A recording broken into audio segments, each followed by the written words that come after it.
Hello, everybody! It's been a little while. I have that whole real life stuff and jobs, two of them.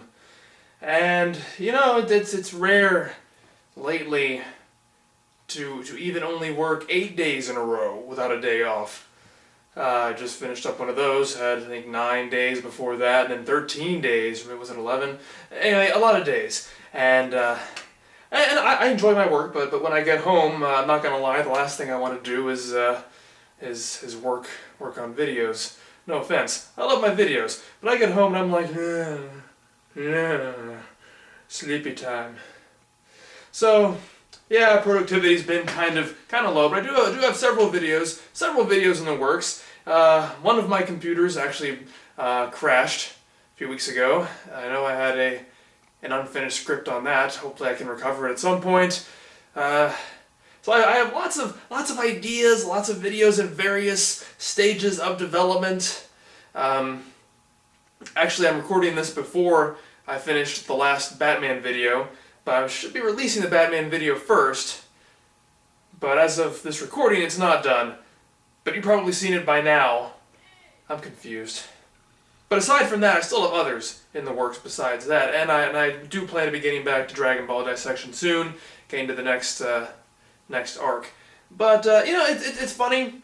Every time I see my dad, almost every single time, even when I talk to him on the phone, he always asks about my YouTube channel, and he's like, "Hey Lance, you still reviewing video games on the internet?" And at this point, I'm just like, "Yeah, I still do that." It doesn't matter how many times I tell him.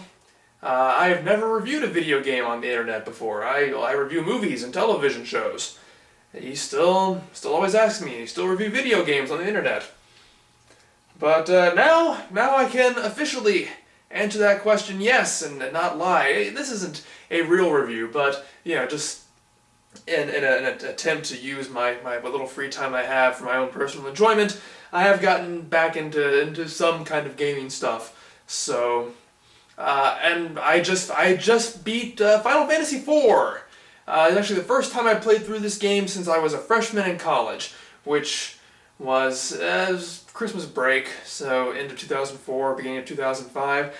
Yeah, I'm old. I'm getting so old. But yes, I played through the game again. I love this game, one of my favorite Final Fantasies.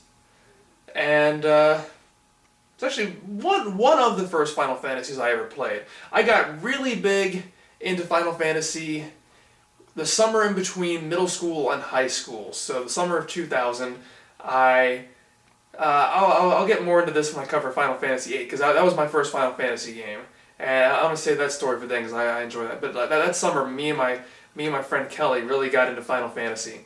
And I played 8, I played 7, and then when I came back to school, I met a new guy, David, who was my friend all throughout high school.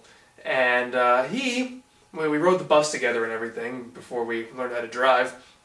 And he offered me this game. He sold me Final Fantasy IV, which was called Final Fantasy II back in the day. I think it was for $10. And yeah, there's some Blockbuster stickers on here, so I'm not exactly sure how legitimately he acquired this game. But I bought it off of him. And I admit I was a little bit wary of this at first, because, again, I'd only played Final Fantasy VIII and Final Fantasy VII, and the big, certainly not the only big draw. I'm not a graphics whore by any means, but I do recall seeing shots of the FMVs from Final Fantasy VIII and being totally blown away, just like looking at the cover of a strategy guide. I'm like, wow, I've never seen a game that looked like this before.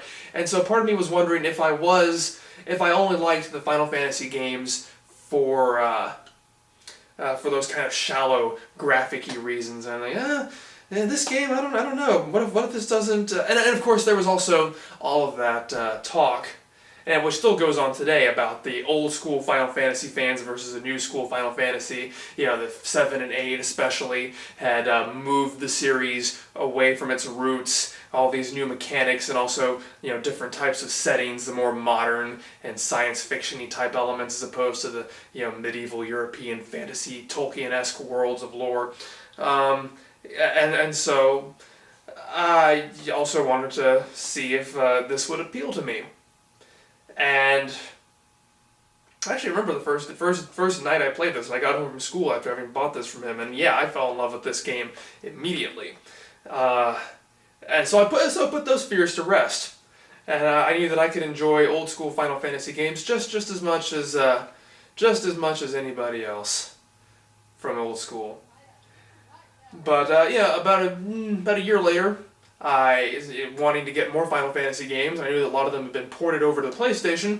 I got a PlayStation 2, and so I also got Final Fantasy 4 on the Final Fantasy Chronicles package.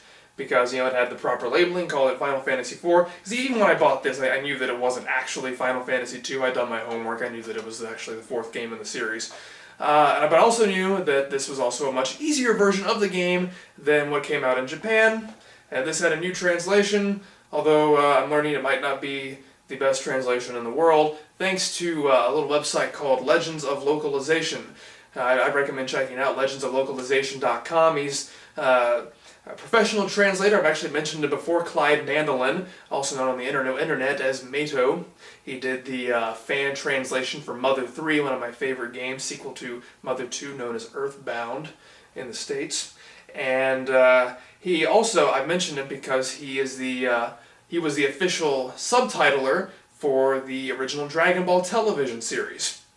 So, you can trust him pretty well. But he's done really big comparison Japanese to English articles on various video games, and he's working on Final Fantasy IV right now, going over the translation on this version, all kinds of crazy fun stuff like that. But this is basically a port. It's not a remake or anything. It's exactly the same game, although it does have load times thanks to the PlayStation. It had some CG cutscenes added in, but basically the gameplay and the graphics are the same as the original Japanese version of Final Fantasy IV. And this is what I just got done playing through. So Final Fantasy IV, I admit, now that I'm older, I still love it. But its storyline is freaking ridiculous. I'm not even going to lie about that. I even realized, it's part of the fun, part of the charm. I realized this at the time, especially with all the brave, heroic sacrifices that the characters make. Most of them don't, really. They all just seem... They're like lemmings, or at least what I've heard of the Disney version of lemmings, that they all just want to jump off to their deaths, Everybody's waiting in line to kill themselves off in this game. I guess they saw Tella doing it. Spoilers. Sorry, there are spoilers in this video. What do you expect from me by now at this point? Come on, I've been doing this for 5 years, if you haven't, almost 5 years.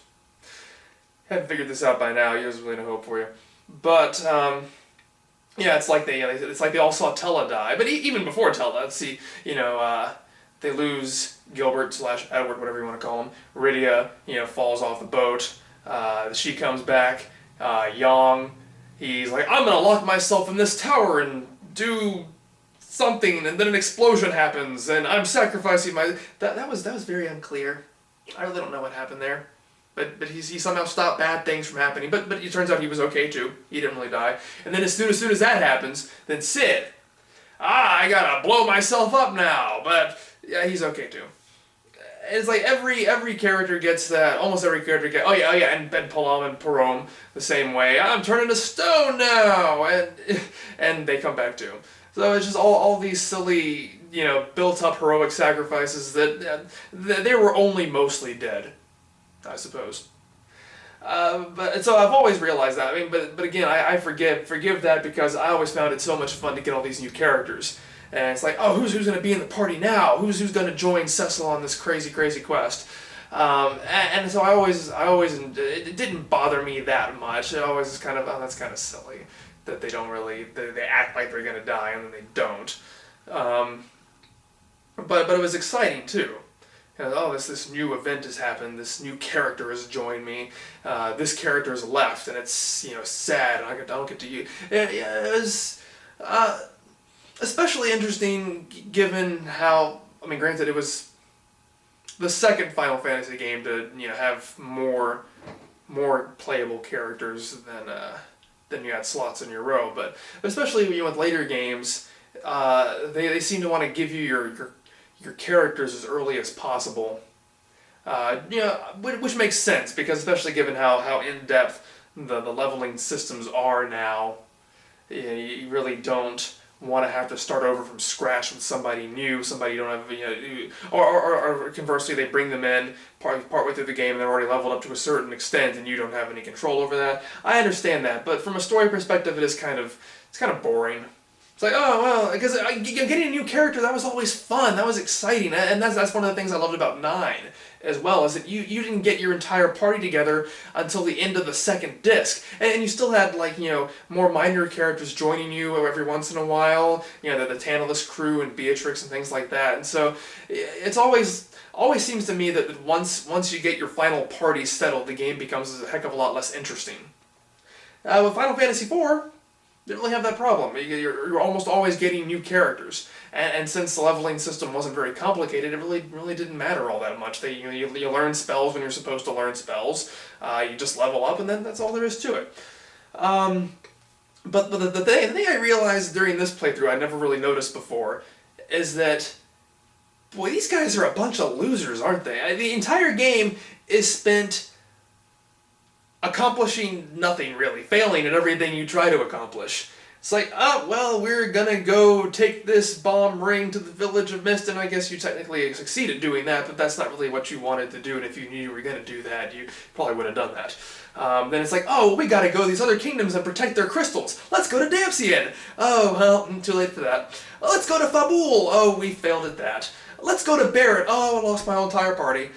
You do succeed in becoming a paladin, that's nice, but, and it's like, oh, let's protect well, they didn't really protect the last crystal from Troy. You sort of gave that one away because apparently one person's life is more important than the balance of power in the world. Oopsie, love will do that to you, I guess. And then it's like, oh, man, we lost all the crystals on Earth. Oh, hey, there are more crystals underground. This is great. Oh, and 2 of them already been taken. And the Dwarven King, he must really hate your guts. He's like, oh, well, look, a bunch of humans came and attacked us and stole our crystals, and now some more humans have shown up. I wonder, I guess we can trust them, but, would you do us a favor and make sure that the crystal in my castle's not stolen? 5 minutes later, oh, we lost the crystal, darn. And the king is like, okay, all right, that's fine. How about you guys go to the Tower of Babel for us and get the crystals back? I would really appreciate that. Yeah, sure, we'll do that. 5 minutes later, oh, we failed at getting the crystals back. Darn. And the Dwarven King, he's still like, oh, okay. Well, there is one crystal left, just one. So you guys, please go and get it, and don't let Golbez have it. Yeah, sure thing, we'll do that. We let Golbez have the crystal. I'm sorry. And at that point, the Dwarven King is like, okay, you know what, guys? There's a prophecy, and it says that if you go back up to the surface, far, far away from me, something good might happen. You should go do that. Please go away now. Stop ruining my life. And that's what they do, and thankfully things work out okay. And they still, I don't know, I didn't really get the prophecy here either, where it says, I believe it says that the crystals will lead the way to the moon.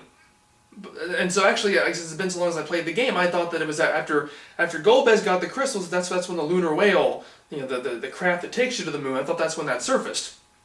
And I was trying to figure out how it is the players got control of that. But no, apparently getting the crystals reactivates the Giant of Babel, which destroys the world, but it doesn't actually bring anybody to the moon or from the moon to the Earth or anything like that.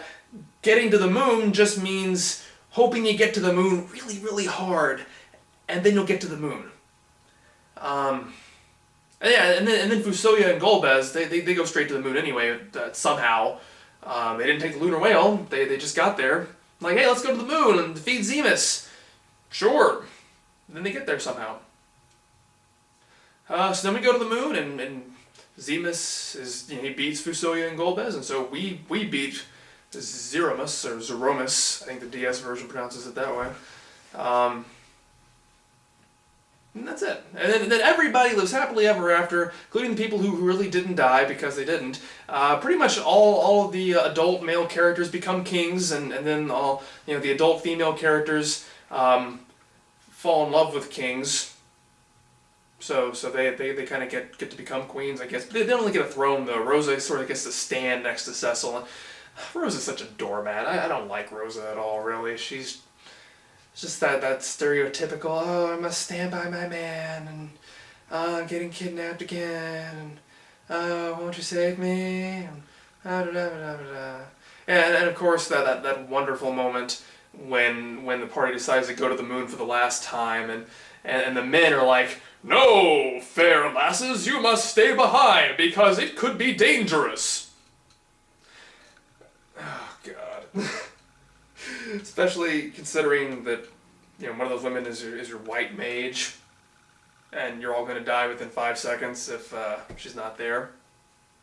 Although I admit Rydia didn't end up doing me that much good. I leveled up a lot the last time I played this game. I got them up to like level 70, I think, because the final boss was kicking my butt, and I guess I just wasn't doing a very good job of strategizing. I didn't do that this time. I was about 10, 15 levels weaker than that, and I was still able to beat him pretty easily, but Rydia just could not survive Big Bang attack. Sorry, Big Bang. I'm getting into Dragon Ball here. Couldn't survive Big Bang. So, for a few turns I tried reviving her and getting her back on her feet. As soon as I did, he cast it again, and she went down instantly. So I just ultimately decided, screw her. The cure spells would go farther without her anyway. And so I just let her stay dead the whole time. Sorry. But I beat him quite easily. But yeah, without Rosa, you'd be screwed. So yeah, this is men work. The men are talking right now. You just go and do your sewing or your needlepoint, ladies. Yeah. But yeah, it's a game that I really enjoy, and I've been. These are the only 2 versions of the game that I own. I don't own any of the remakes. I don't own I never played the GBA version or the DS version because I don't have a DS, or the PSP version because I don't have a PSP. I did watch some Let's Plays of some of them though, just to see what they were like, and they seem really enjoyable too. I like watching the DS version and its voice acting and things like that, and seeing it in 3D. Probably won't ever buy them or play them, but that's Final Fantasy IV. Those are my personal experiences with Final Fantasy IV.